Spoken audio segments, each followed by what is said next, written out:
Chapter 14.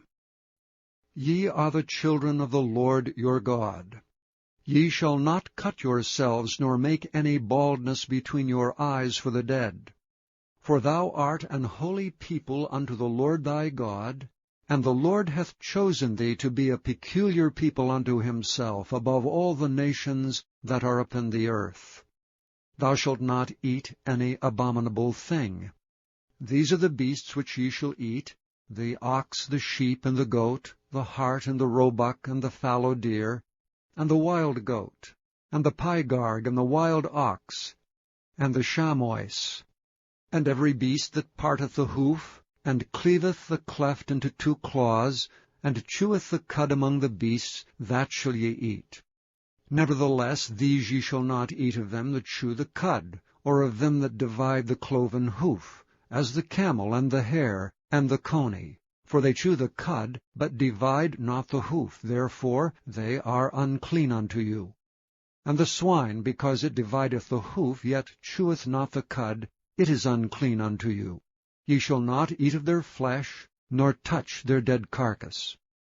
These ye shall eat of all that are in the waters. All that have fins and scales shall ye eat.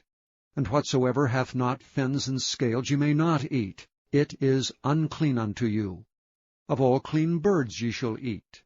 But these are they of which ye shall not eat: the eagle, and the ossifrage, and the osprey, and the glede, and the kite, and the vulture after his kind, and every raven after his kind, and the owl, and the nighthawk, and the cuckoo, and the hawk after his kind, and the little owl, and the great owl, and the swan, and the pelican, and the gyre eagle, and the cormorant, and the stork, and the heron after her kind, and the lapwing, and the bat.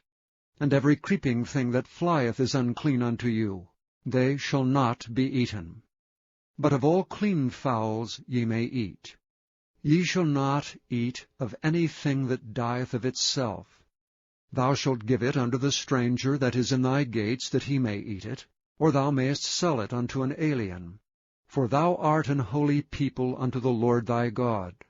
Thou shalt not seethe a kid in his mother's milk. Thou shalt surely tithe all the increase of thy seed, that the field bringeth forth year by year. And thou shalt eat before the Lord thy God, in the place which he shall choose to place his name there, the tithe of thy corn, of thy wine, and of thine oil, and the firstlings of thy herds and of thy flocks, that thou mayest learn to fear the Lord thy God always.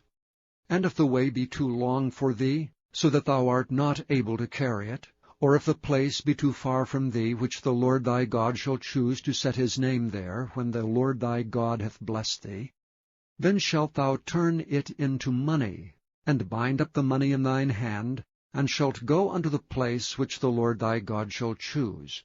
And thou shalt bestow that money for whatsoever thy soul lusteth after, for oxen, or for sheep, or for wine, or for strong drink, or for whatsoever thy soul desireth. And thou shalt eat there before the Lord thy God, and thou shalt rejoice, thou and thine household, and the Levite that is within thy gates. Thou shalt not forsake him, for he hath no part nor inheritance with thee.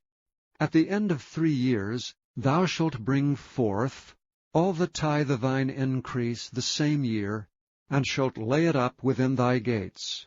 And the Levite, because he hath no part nor inheritance with thee, and the stranger, and the fatherless, and the widow which are within thy gates, shall come, and shall eat and be satisfied, that the Lord thy God may bless thee in all the work of thine hand which thou doest.